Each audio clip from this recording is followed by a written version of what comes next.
You know that feeling when you get home from a vacation, the one you planned for months, but you feel like you missed it? It went by so fast.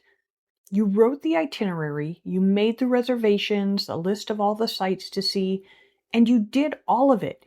You checked all the boxes, you took the photos, but you weren't really there. You were managing the schedule and keeping everyone on track, thinking about what's next, and then there you are, back home, unpacking, and something feels hollow, like you went somewhere, but you didn't experience it.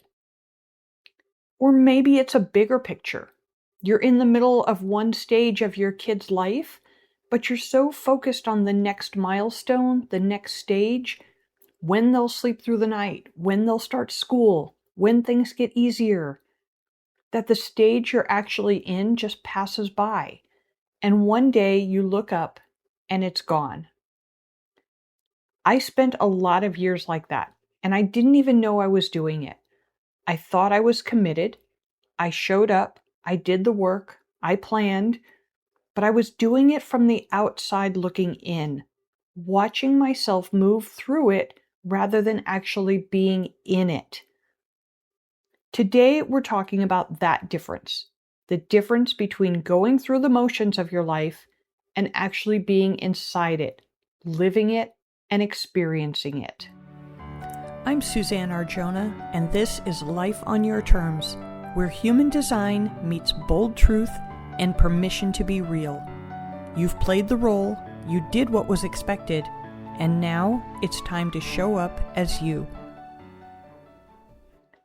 This is what Gate 29 in human design is really about. It's about being in your life rather than looking at it from the outside.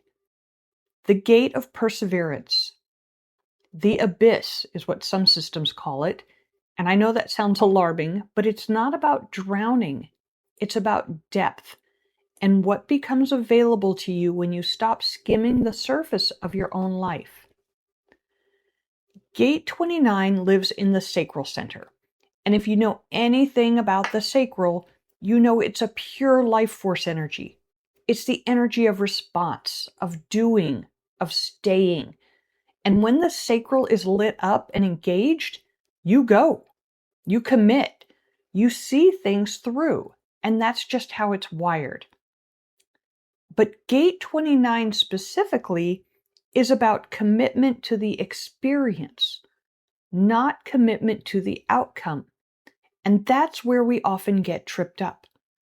We're so focused on the summit, we forget to experience the hike. Now, there's a version of this gate that just pushes. It says yes, and it powers through. It gets it done and moves on. And there's a version that actually drops in, that understands the experience itself is the point, not just having done it and checked a box. Most of us were trained towards the first version, to hit as many goals as you can as fast as you can. And we were praised for it. Finish the thing, cross it off, move on. At some point in midlife, that strategy starts to feel very empty very fast. Now, I used to do a lot of hiking in the mountains of New England. The big goal for many hikers up there is to complete all of the 4,000 footers. There are 67 of them, and I have proudly completed one. I have no memory of the hike itself and just a few pictures at the summit.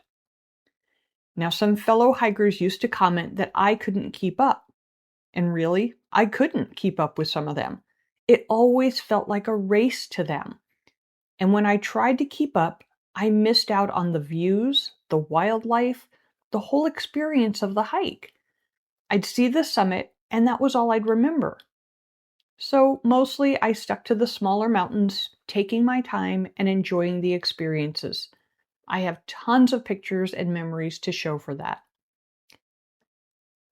Now, the shadow side of Gate 29 is overcommitment without presence. And I believe it's more common than we like to admit, especially for women who have spent years being the one who shows up, who follows through, who doesn't quit. That's conditioning. Okay, you learned that your value was in the completion, in the reliability, in being the person people could count on just to get it done. Now, this attitude isn't laziness or indifference. It's someone working incredibly hard at something they've already mentally left, or they never actually engaged in it from the start. The question Gate 29 is really asking is simple, but it's not always easy. Are you here? Not are you doing it, and not are you finishing it. Are you actually present for this? Now that question lands differently when you're older because you start feeling the weight of all the time you spent moving through things that you weren't really present for. And once you recognize how often you've done it, you get to choose differently. You can start asking, before you say yes to something, can I actually be in this? Not just do it, but be fully present in it. Now that's the gate's real gift. Not just perseverance, but depth of experience. The kind that actually changes you, that you carry forward. It becomes part of how you see things. So if you're recognizing yourself in the pattern of doing without being fully in it, a private reading might be exactly the right next step. We look at how Gate 29 or the themes we talked about today show up specifically in your chart, because this isn't generic. The way this plays out for you depends on your whole energetic makeup, your centers, your channels, your design. Seeing it clearly in your own chart changes how you move through it, how you navigate it. The link to schedule your private reading is in the show notes and on my website at suzannearjona.com. I'd love to sit with you, your chart, and your story. So until next time, here's to living life on your terms.